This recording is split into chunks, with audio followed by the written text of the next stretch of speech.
I have just played for you Bach's Invention No. 7 in E minor. This is one of 15 two-part inventions that Bach wrote for his eldest son, Wilhelm Friedemann Bach, to teach him about the fundamentals of music and a little bit about composition and how to play cleanly and well with two voices, and how to develop a singing cantabile style of playing. The inventions loosely described are experiments, and Bach never repeats anything exactly with these 15 two-part inventions, and then he goes on and does 15 three-part inventions. He has an inexhaustible supply of creativity and inventiveness with this particular oeuvre of works, which I consider pivotal in the education of every pianist. He's taking two voices in this case and making a balanced and equal conversation. It's really quite lovely how he weaves the parts, creating harmonies and textures and imitations where one voice leads and the other follows, and then they change it up. So let's look at how he is playing with all of these elements in this piece. So this invention in E minor, let's get acquainted with that tonality. This is what the scale sounds like of E minor.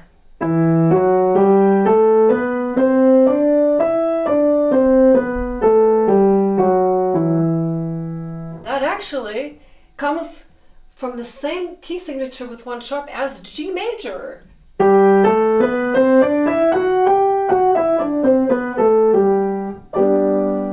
G major and E minor is its relative minor. And that relationship is always down 3 half steps. 1, 2, 3. And here is the triad. Now Bach is taking a very simple subject here. It's built on 7 notes. And let's listen now how he arranges these 7 notes to explore what this 5-finger pattern of E minor sounds like. This is what he does. And then, that is the soprano, the right hand. The bass answers, that's the left hand, exactly on the same notes. So if you put those two parts together, you would see that they are identical, both starting on the B, and these B's are one octave apart. So we call that imitation at the octave. Now if I take the full scale again of E minor, natural minor, all these white keys at the top, we only have the F sharp. And I raise the seventh step. 1, 2, 3, 4, 5, 6, 7, this D sharp. Now today we call that harmonic minor. In Bach's time and before that, they didn't give that title to it, but they did it automatically. They also raised the sixth and the seventh step in a third form of minor scale. It's an altered minor scale, and it sounds like this. 1, 2, 3, 4, 5, 6, 7, 8. Raising the C sharp, the D sharp, and the E. Yes, and then came back natural. That's called melodic minor. And again, composers and performers in the period, as early as the Renaissance and the Gregorian chant and the modes, they were playing with these elements. Now, this was commonplace. And then many years later, we gave the labels of these as harmonic minor and melodic minor. So the point in all of this is, with the second entries of these subjects, you're going to hear different pitches then. You're going to hear this.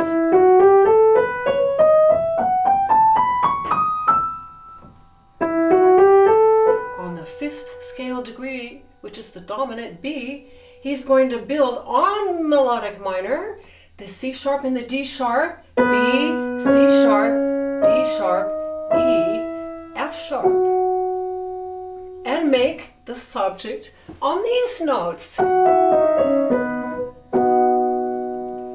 And that sounds like this. The soprano starts on the F sharp. Went up an octave there. And the bass answers. Oh, that went up a fourth. So already Bach is playing with what I call the tail of this subject. I broke the subject down into three parts. The first part is what I call the lead-in, the first two notes. And then the four notes in the middle, I call motive A. And finally, the tail is the last note, in this case, up a fifth. So now let's play just those subject entries and listen to the tails. And I'll actually call out the intervals. What is an interval? It's the distance between two pitches. So here we are. E to B, up a fifth, answer bass. E, B, up a fifth. Second subject entry on the dominant key area.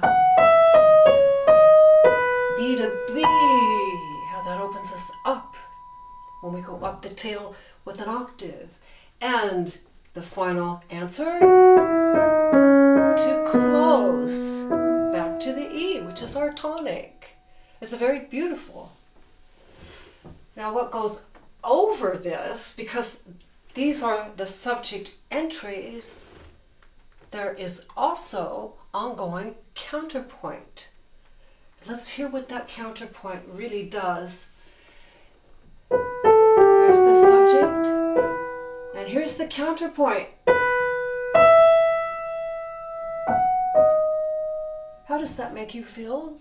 Going up the fourth and up F sharp and D sharp. It's a little wistful, this falling third. It's a minor third. 1, 2, 3, 3 half steps. And then it's a subject. Now here's this counterpoint. So the counterpoint is just as important as the subject, and it gives, in my ears and heart, the character of this piece. I hear this a little bit sad, I hear it a little bit resigned and inward and searching.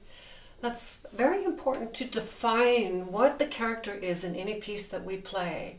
So today, in teaching the lesson, I'm going to try to show you practice tips on how to learn the notes, and at the same time incorporate in your playing how it speaks to you. What is the character? How are you going to shape these phrases to tell a beautiful story that's inseparable from the notes?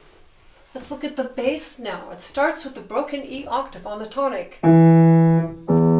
This is in 4/4 time. It just starts simply giving us the tonic. 1, 2, 3, 4, 1. The dominant broken octave. 3, 4, 1, 2, 3. Going on. 2, 1. Another broken octave on D. 3. Up to C. Now listen to this beautiful part here. No more subjects, but we have these meandering lines.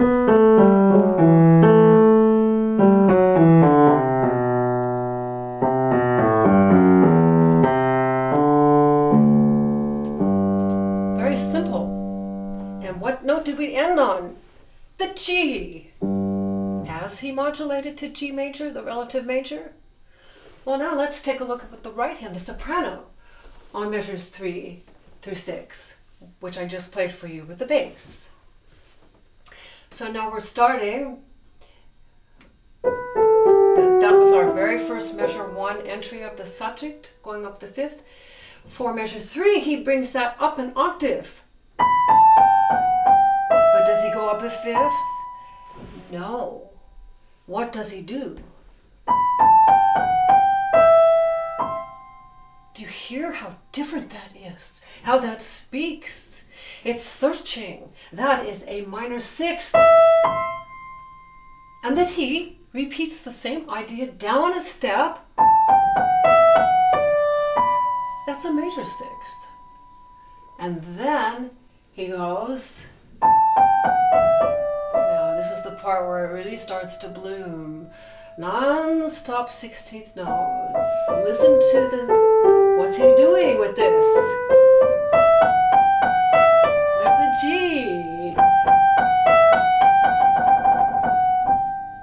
He says a lot of G's there, doesn't he? He wants to be sure you know we are going to the relative major.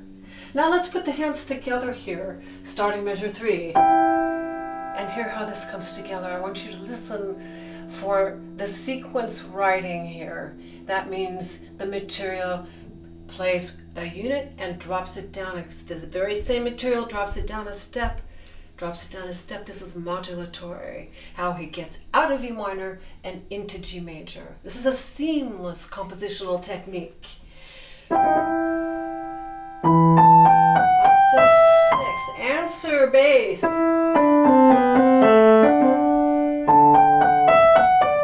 Answer bass.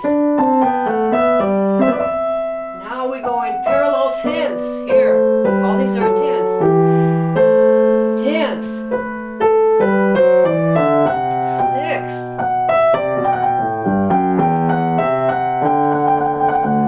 And 2 G's, 3 octaves apart. 1, 2, 3. The simplicity and the beauty of just the arrival of a new tonic. Now the imitations in system 2 are not at the distance of an octave, they're at the distance of a 12th. Because the soprano starts on the B up here and the bass answers on the E. That's a very big distance. Now if I bring this B of the soprano down an octave, you can see much more easily and hear more easily. That's really a 5th. If you go up the 5 notes of the E minor 5-finger pattern, that's the 5th right there. And when they follow the scale degrees exactly, every note, scale degree, 1, 2, 3, 4, 5, and you play the 1 and 5 together, that is called a perfect fifth. And then going up that scale, going up to the 4, the subdominant, that is called a perfect fourth. And going from the tonic to the tonic up an octave is called a perfect octave. And the single note is also perfect. So we have 4 perfect intervals. We have a perfect unison, a perfect fourth, a perfect fifth, and a perfect octave. When I was a child, I used to hear this all the time. Guess where? When my piano was being tuned. I'd hear thirds too, but I heard a lot of fourths and fifths because these are the fundamental primary intervals. These are the ones that are the most consonant, highly stable. And the guys that wrote all those centuries earlier loved them so much they called them perfect intervals. And when I was learning about this in school, and I'm mentioning this now because if I was confused, you might be too. What does perfect mean? Why do they call it perfect?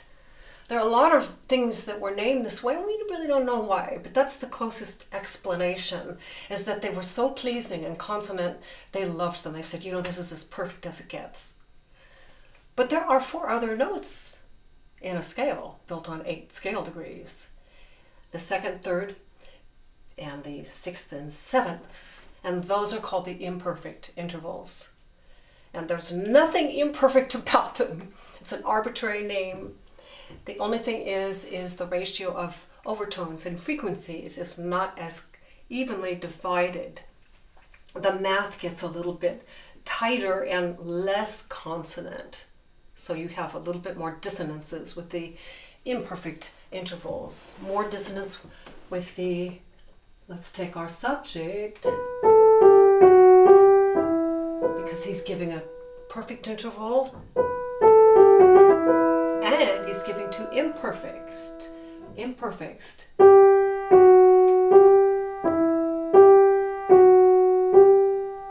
If you play that, now he's going to play with that too. He's going to put that motive A with the minor second, which is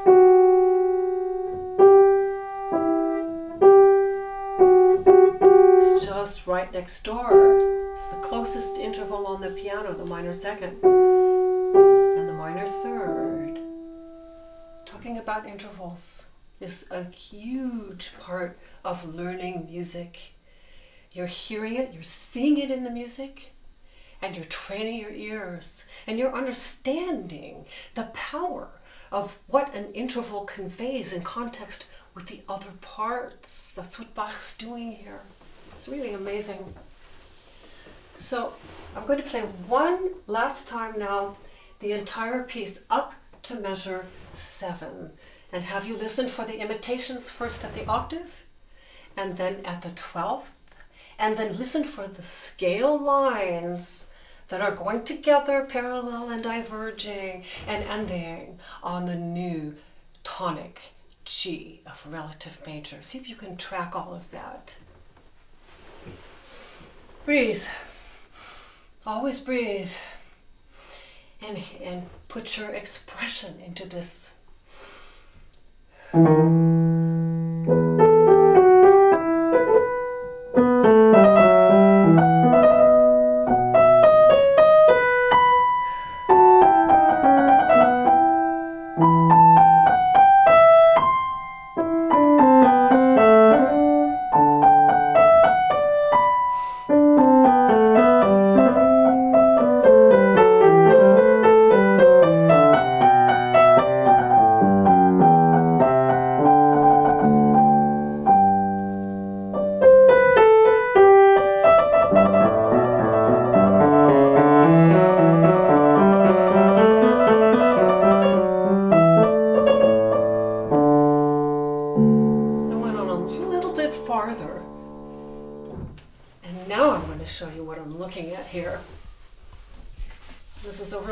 For me to show this to you today. This is a brand new engraving that I just made. And look at all the colors on this. This is usually the last PDF that I show in a lesson, but I am giving the lesson from this today, from this, what I call the main file. It's on 2 pages. This is the entire piece, all marked up in these beautiful colors. You get this in your chart package.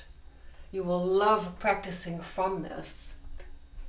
It shows very clearly. I put the subject up here in a little graph box here to dissect what it is, and then I colored it in these red boxes. So every time you see a red box, that is a subject entry. And then you see some green here, and we'll get into that anyway. This is one of 2 color PDFs. This one is on the horizontal. You also, in your chart package, get that very same thing on the vertical. This is the typical color structural analysis that I make in chart packages. Those of you that have seen my videos before and also worked from the charts are familiar with this and the power of this. And you may ask yourself, well, gee, that looks like it might really help me. I'd sure like to have a copy of that. Well, you can actually purchase this entire chart package as digital downloads from my website, sallychristianmusic.com. You just simply take your PDFs and have them printed on this wonderful, heavy 60-pound cardstock, and you'll love working from them. They last forever. They're really, I think they're pieces of art. And they're highly informative. So here is just the overview of the entire piece. Just a quick preview here. We start with our E minor. We have our sequence, modulate to relative major G major, modulate out of that green box to D major, another modulation here, another green box, then this extraordinarily powerful, where the piece, the spirit of the piece, the heart and soul of the piece comes into full bloom when we get to this yellow box. And I put it in the yellow because it's golden to me. That's the moment of the piece where my heart absolutely melts. And I got lost in a whole nother world. And then the piece concludes here in a pretty remarkable way, very, very tense, and doesn't get us back to home until the very last measure. So there's a lot in this piece. So I'm going to leave this up here so we'll look at it again. The other black and white PDFs that you get, this is the main file on the 11-inch by 17-inch with the notes that are pretty big here, a little bigger than on that horizontal CSA that I'm using for the lesson. Nice and clean. There's the entire piece where you will learn your notes. And I've broken it down into the phrase structures that I think the piece is. And sometimes that means creating an open measure. There's no bar line here because this is really where the next material begins as a new thought. This piece also has a lot of ornaments. Bach has written in ornamentation, symbolism, how to do mordents and trills and all of that. And for the newer student, that can be very confusing. So I have a version, identical main file notes, that shows how to play the ornaments with the ornament graphic boxes everywhere here, so that you can learn this correctly, especially with these long extended trills, which we will get into very soon. So this is your main file version 2, and then the final black and white is the satellite view, the entire piece on the black and white. So those 5 PDFs are all in this one chart package. So a lot of materials, which I think will be very helpful for you. All right, so now I'd like to talk about that extended trill, because right now we have it starting at measure 7. We've modulated to G major on the 2 Gs. Now we have the subject stated instead of on E minor. Now he's stating it exactly in the new key of G major. Is he going to do this? No, he's not. He's going to do this. And hold it. And hold it. And hold it. And hold it. And hold it. And finally. Well, that note's going to die if we don't give a trill with it. So we have a trill like this that we can do. We can do a little faster trill, or we can do a free trill which has really no perceptible divisions at all. So it's up to you to decide what you like the best. The bass part now here.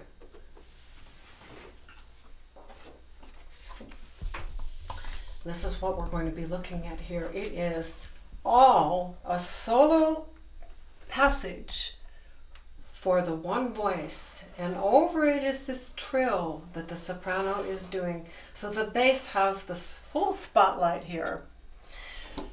So Bach is doing one of his little tricks here, one of his inventions. If the soprano starts, which it does, like this, and the bass answered exactly,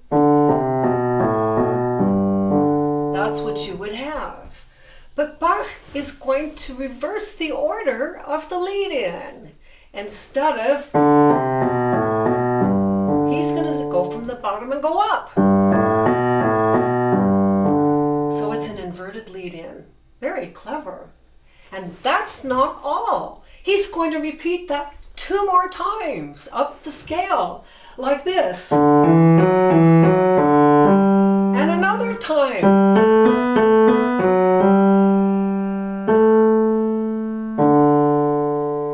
And he's going to connect those 3 subject repetitions with 1 more 16th note to make a seamless ascent with the weaving in of the subject repetitions. Brilliant. Listen to how that sounds.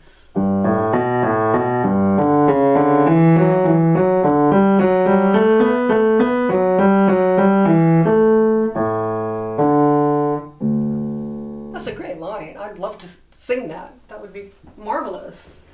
And I put to show that, I really had fun with this engraving, finding all of these hidden subject entries. I put them in little red brackets. And you can dissect that a number of ways as you study this piece. One of the things now is, again, back to the intervals.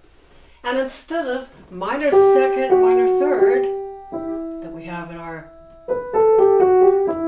Now we have a major second and a major third.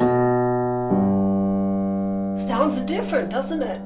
Doesn't sound quite as dark and compressed. It isn't. It's the bigger intervals.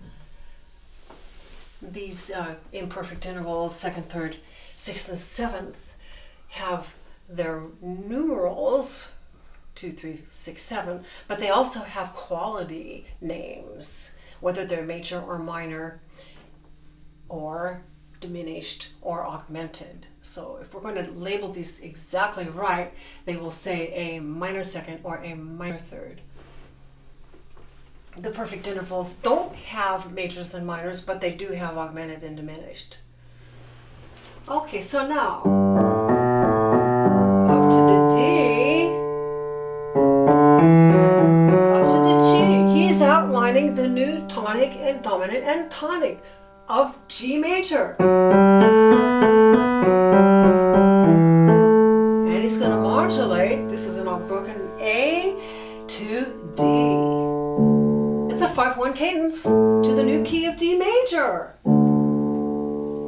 Now let's put the hands together and I'm going to talk about this trill a little bit. This is the scary part. It could be scary. Everything in this piece is doable for the early intermediate student. The trills are the thing that make it not so early intermediate, but late intermediate and early advanced. But we can break this trill down so that you can start this piece if you aren't that advanced.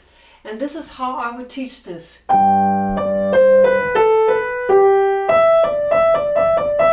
Very slow trill, triple, triple.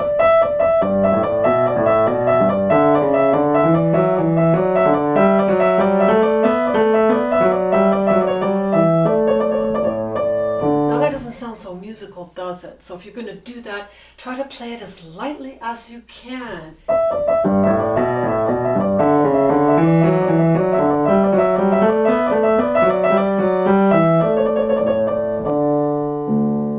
Personally, I like it a little faster, but more like four notes per every one in the left hand.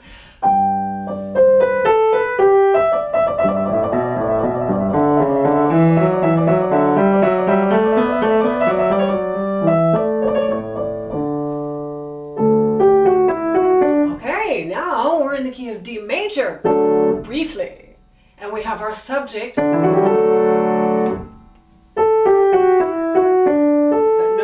Not up a fifth. The tail this time goes up to this.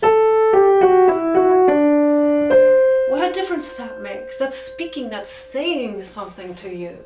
And then the bass answers above fourth. These are the same, except their tails. Now going on with the bass, he sneaks another subject repetition right here. Look at how dark that is. Now all of a sudden, ooh, he went to F sharp. That's a real departure from having started in this cheerful, bright D major. See what the soprano does. This is at the beat 3 of measure 9. 7, there's the counterpoint. Still counterpoint. Yeah. What's this? Well, that's our motive A. And if you put that with the bass, it's very beautiful. So when you practice, take just this little segment. That's the beauty of these charts. You can start right here on the new tonic of D major and just go to this point here, right before this word stretto. And then you'll practice the stretto part to here. And just work, like it's asked frequently from people, how do I learn the piece? What's the best way? Shall I just play the whole thing through slowly?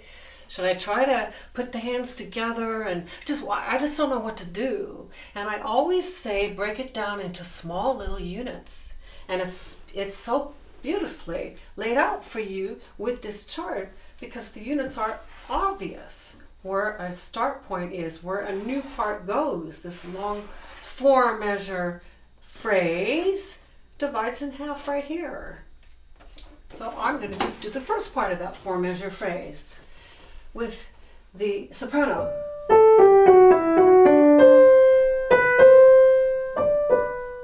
Try to memorize that now.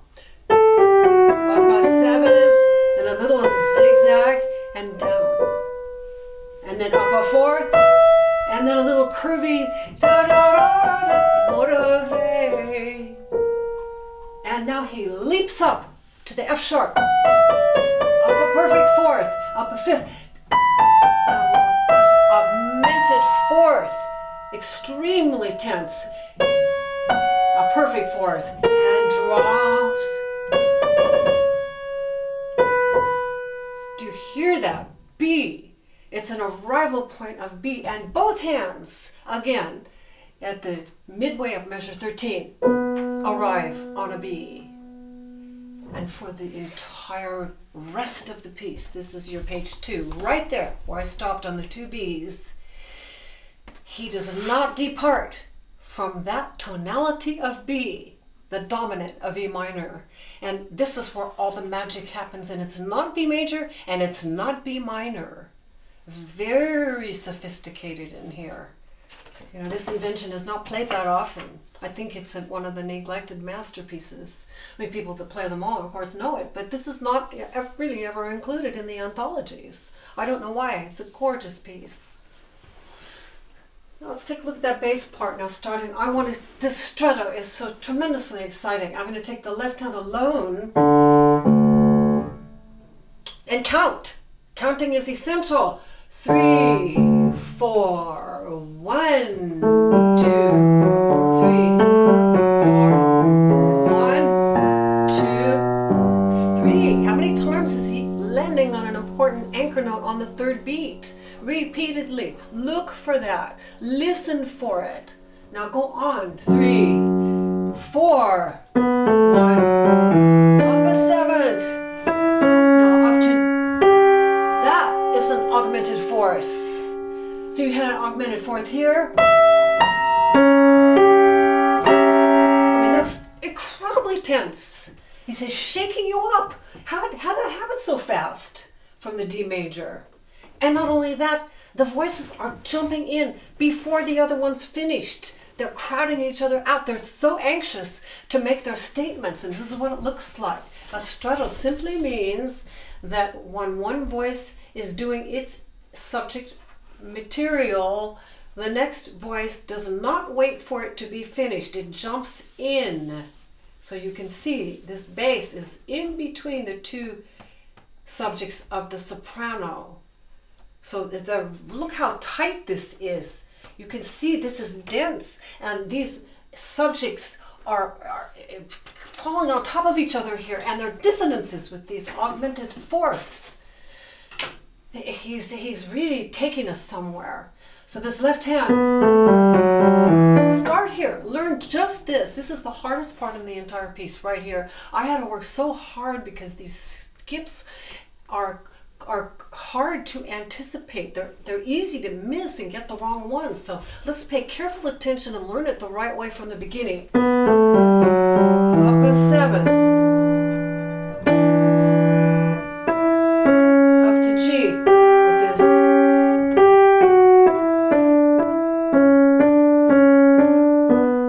This is absolutely beautiful here. Instead of the 7 notes, 1, 2, 3, 4, 5, 6, 7, 8, 9, 10, 11. He's extending the subject by adding another motive A. Brilliant. Let me show you in the music here. I was just so excited to find how he's using this motive A to link longer sections together and to have this constant, it's like a mantra coming over and over. So here we are, right? Okay, I'm gonna sing it.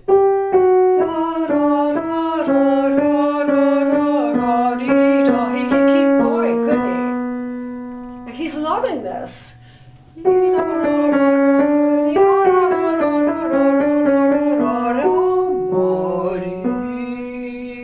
If we put that together, singing is a big part of this too. Training your ears. There's so much that goes into playing the piano. I mean, this is a really complete art form with the mind, body, spirit. I mean, we get so engaged in this. It's so deeply satisfying. Just that you never run out of interest and fulfillment and joy working on this. And even if you're at an early level, you're going to get tremendous satisfaction from playing music that's so great like this. So now I'm going to put the stretto together slowly. So much clashing. And here.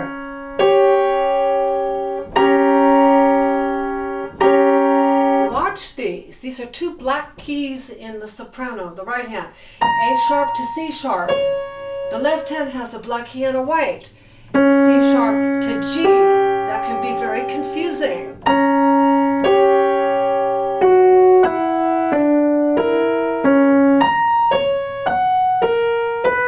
That's not so so bad by itself, but you put it with the left hand and then it becomes confusing.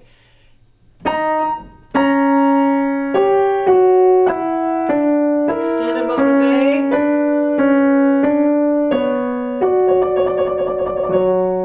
And by extending that, we arrive again on which beat? Beat 3. Kind of amazing. One octave apart, the B and the B. Now we have another green box, and I'll show you on this. This shows so well these 3 green boxes. One, here we are too with number 2, and at the end of the piece number 3. And what do you notice? They're all for the bass. That's another ingenious thing of Bach's inventions, is how equally he's treating the parts. And in this case, he's giving a lion's share in these sections to the bass, to the left hand, which is so often neglected with a traditional, you know. I mean, I love Mozart, but this is not that interesting.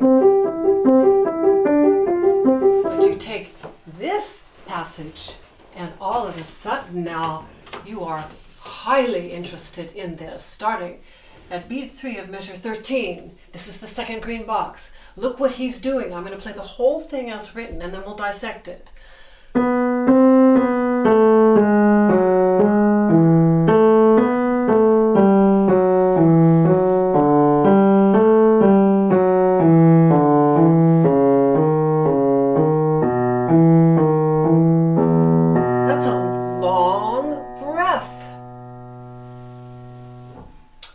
Anchor notes. B on the third beat. 4. A on the first beat. 2. G on the third beat. D sharp.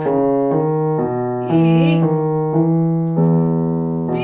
See, we have not left the B, but what has he done?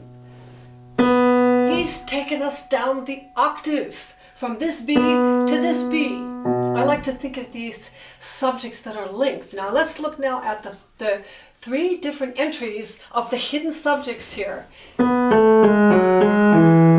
This is so fascinating. It's a sequence. He's going to repeat it again now, down a step. And again. And 2 motive A's.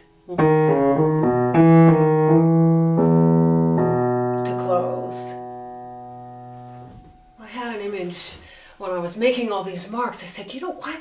This is like taking the subjects. They're like little pearls, and I'm stringing them all together, and my little knot that connects the pearls is that 1/16th note that separates the subjects. And then I get this beautiful pearl necklace. That's what this passage is. It's a beautiful pearl of a passage. So here it is. Here's the subject. Now 1 note to connect it. And then one note to connect it. Now what's the soprano doing over this?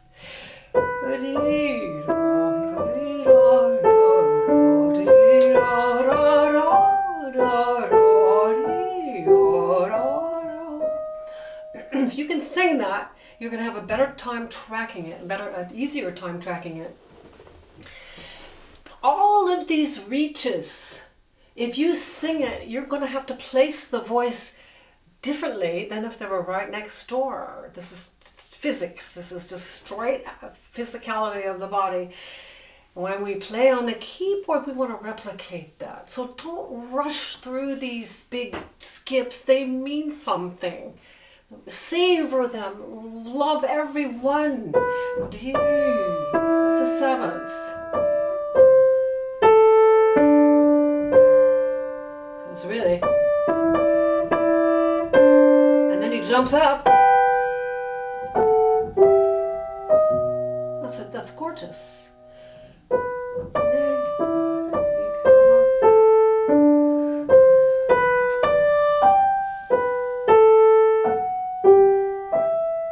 So you only have 10 minutes to practice. You had a really busy day, but you don't want to not do the piano.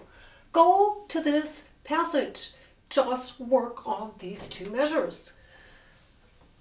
Now let's put the hands together here. This is really gorgeous how he weaves this together. This is what I mean about taking the two parts of counterpoint and Bach giving us of these infinite creative ways of these two parts, how they talk to each other, how they interweave, how they complement each other. Let's listen to all of that and play slowly so you can take this in.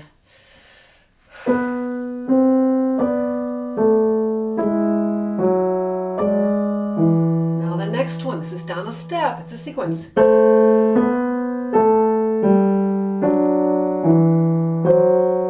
the left hand keeps going down, but the right hand diverges out this way.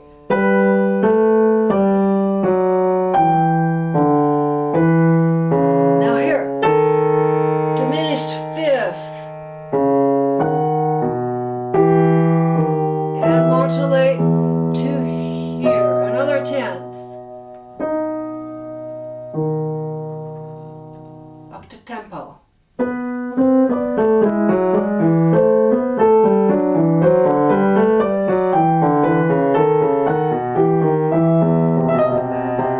And now we get to do a gorgeous trill for the bass.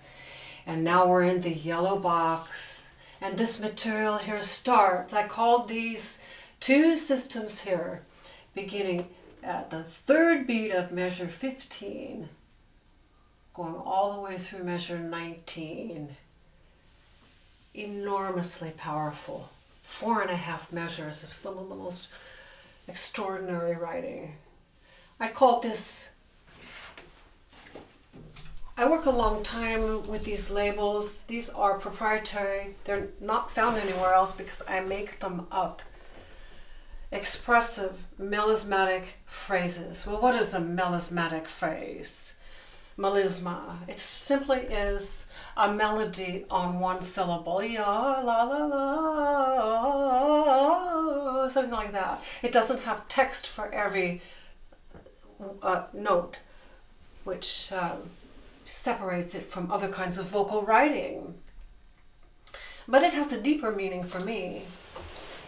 To me, in these moments of the piece, I'm going into another reverie. It's an inner, it's a communion. It's an homage, it's an offering. It's going deep to my source, and I think Bach meant this. He was deeply devoted to God. He dedicated all of his music to the glory of God. His sacred music, his secular music, it is all for the glory of God. And that's, to me, what this passage really is, communing with my Maker. So how does he commune here? With the soprano solo, he starts with an extended lead-in. What a gorgeous thing. You know, he is teaching scale passages here of how all these different things, the green boxes with the pearls of phrases, that's all passage work. That's all by design to teach the elements of scale writing in a gorgeous way. So we have here now an inverted motive A in measure 8 and measure 16. The last two notes, instead of our opening, he does and goes the other direction and repeats it. That starts on the G, measure 16. I'm breaking this long phrase into tiny separate segments because it's a sequence. Now down a step to F sharp. Can you hear what's coming next if it goes down to the next pitch, E? And one more down to D sharp. That's in there. Now guess what? The bass answers.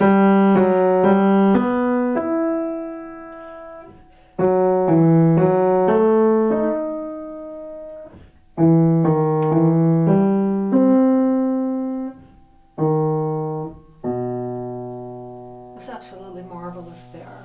Now what comes in between these, he's dividing this into two elements. That's element 1. Element 2 is the connectors.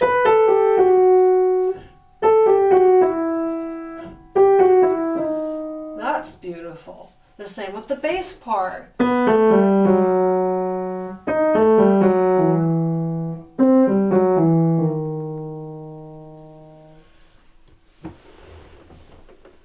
Now let's put the hands together here.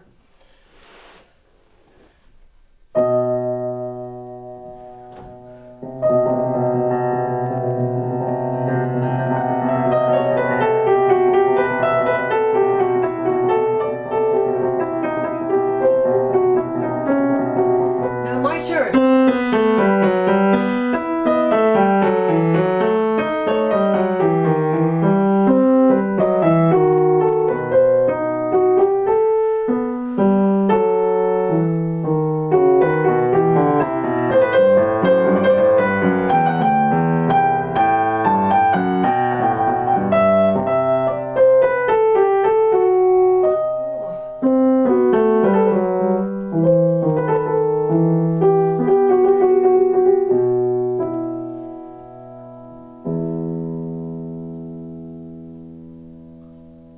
Ending on the tonic, 2 octaves apart with a simple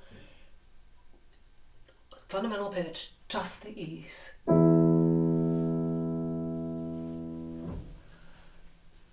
So this last system, I played through the entire piece for the end there to show you that really this is all one entity, this whole page 2. And having engraved it this way, I think this really represents what is going on with the structures within this piece. In your traditional music, these are all run together and you can't tell where anything is. You eventually figure it out. But I worked quite a long time engraving this to put these two together like this as a unit of the soprano solo and the bass solo. We didn't talk about the counterpoint here, where the bass solo is doing all of that, and the difference. The first time, if you'll come in close on this music here, the soprano goes to the D natural at this point. If I start here, up to E, up to D, up to C, up to B. Now, the left hand, the bass part, goes to the D sharp here instead of the D natural. G.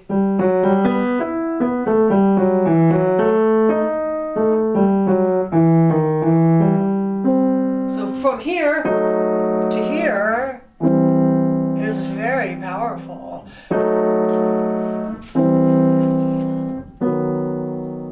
So sad. This is written in 1720. This first version appeared in the Klavierbüchlein. And interestingly enough, this was the third invention. He went in the order of the diatonic scale in the 1720 version. C major, invention number 1, then he went to the D minor number 4, then he went to the E minor, this one. That was the third one he wrote. And then 3 years later, in the official manuscript of 1723, they went in a different order, and this became number 7, where he went up the chromatic scale with like that. So anyway, he thought that this was one of the first ones to teach, built on the scale degrees. I'm inclined to agree with it and suggest that you learn this piece. So the soprano now he's doing diverging lines going away from each other.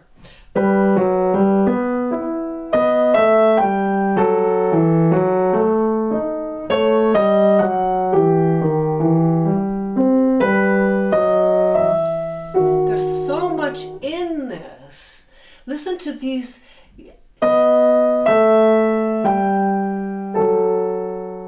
Landing on a 10th, F sharp and A. Now this one. Why does that sound so dissonant? Because it is. It's an augmented 5th. So much tension. G to D would be the perfect perfect fifth, but this is G to D sharp. And up here is crying out. Why have you forsaken me? Don't you have moments like that in life? I certainly have. And here it is in the music, done in such a gorgeous way that our pain and our suffering is transformed into something of exquisite beauty. We're not alone here. We have this as a companion in life. Let this take you. Savor it. Ending on the 10th. I'm taking a lot of time here because this is how you will get the most from your practicing. Landing on a 10th.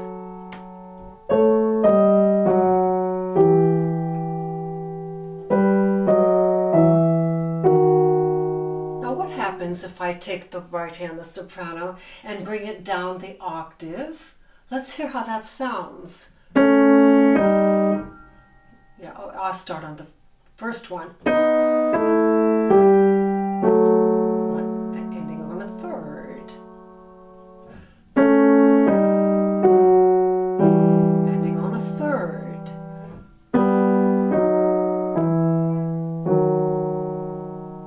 But by putting this distance between the two, it has all the more resonance.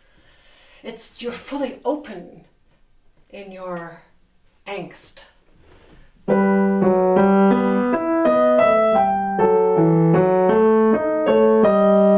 love that moment.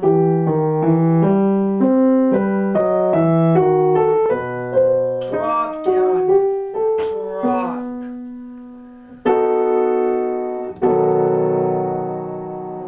It could be going to here. And it's going to, but he's going to give us one more long pearl-like passage. And here it is in the bass, beginning in measure 20. It's the last modulatory passage of the piece that ultimately is going to bring us back home to the tonic. And here it is.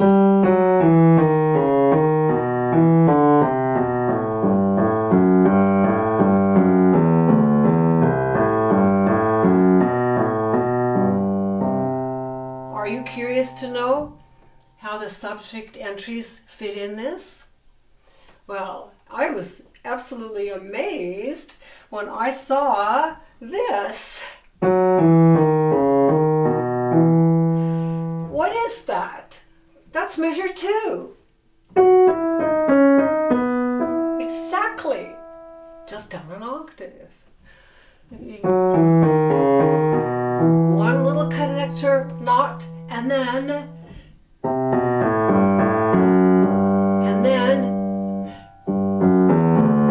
and 2 motives in a row. He's done this now 3 times already. And up an octave. And one last subject.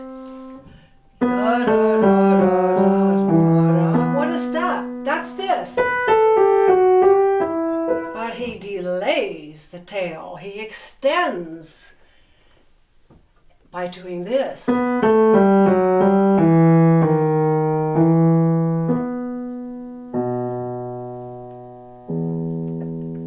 Gorgeous. Experimenting. The soprano now. The same way we had all of that searching at the top of page 2 with these. He's doing this again. Measure 20, up a minor 7th. It lifts you, and then up a minor 6th, and then up another 6th. How many times is he going to do this? Now here's the last subject.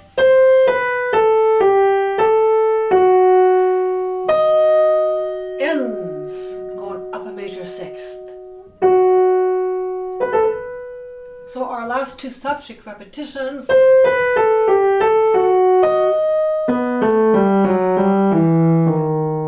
That's beautiful.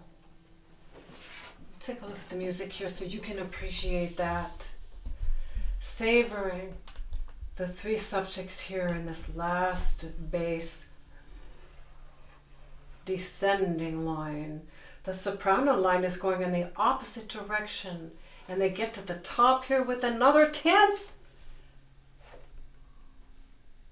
Subject, subject, 5/1 cadence, and you're out. That's it. That's how he constructs this last line here. It's absolutely beautiful.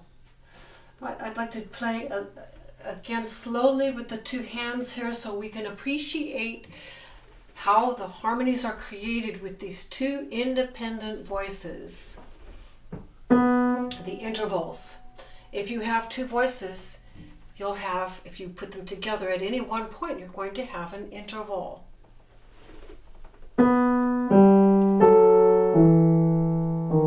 You know what just occurred to me? We don't have any chords.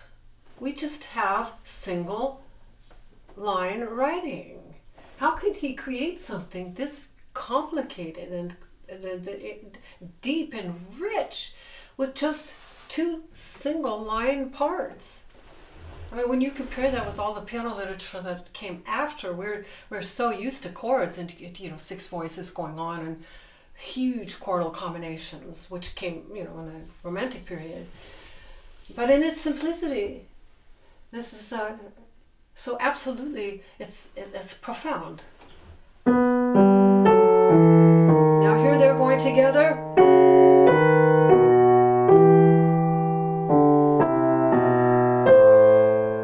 Going away from each other. There is our motive A. Now here is a suspension. Hear the sadness here. 4/3.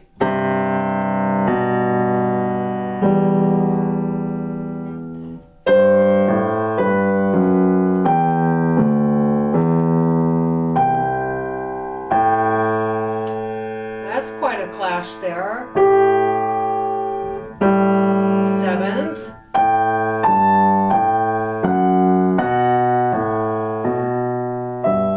Finally, we get some consonants with the major third in the form of a 10th.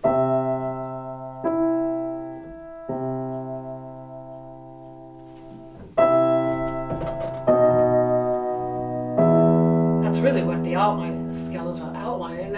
But he's going to give us one last da da da da da da da da da da da.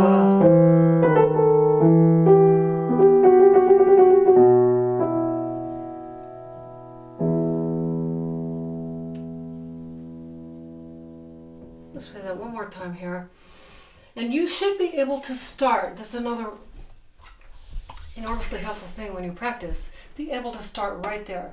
Be able to start right there, right here, and right here. And when you get these learned and your fingers learn the notes and the patterns, instantly you can start any one of these like that. Because you've trained it, you've seen it, you've worked on it that way. You go to perform this, you're just putting together, you know, 8 different start points. You can't get lost. It's just amazingly powerful as a tool for security. Okay, here we are, the last system. I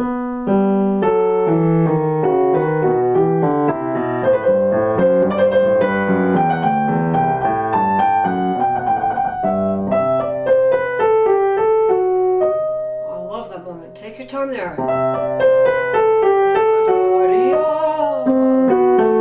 Let it lift you. I like a slow trill at the end. Not too fast. That's not the, I could do that too, actually.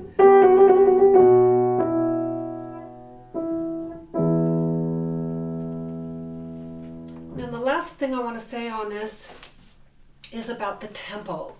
And I've done comparative listenings of different recordings of this, and I'm really surprised to hear quite a few people performing, and these are great artists, you know, I respect their playing tremendously, but they play this so fast, and I can't hear it that way. That isn't what it is for me. This is just a much more inward piece. You don't want to move too fast to miss these gorgeous, gorgeous harmonies. This is my interpretation. If you like that, great. If you don't, no problem. I got one comment from somebody that says she wants you to play it just like she does. And that is not true. My playing is one way of playing it. I happen to like it that way. But it's not the only way. There are so many valid ways to play the piece. Any piece. So your interpretation counts. Do your research, do your comparatives. But what you settle into for what you like, that's the one for you. So I'd like to close today. My sweet husband put this quote on my computer desktop last night as a little gift right before I was going to sleep, having worked intensely for this lesson. And I couldn't believe how much I appreciated it, because I'm going to use it for the close today. It is exactly what this is about for me. Why do we teach music? Not because we expect you to be a major in music. Not because we expect you to play or sing all your life. But so you will be human. So you will recognize beauty. So you will be closer to an infinite beyond this world. So you will have something to cling to. So you will have more love, more compassion, more gentleness, more good. In short, more life. Here is more life to you with your Bach Invention, number 7 in A minor. I hope this has been helpful, and I've really enjoyed sharing this with you today. Thank you.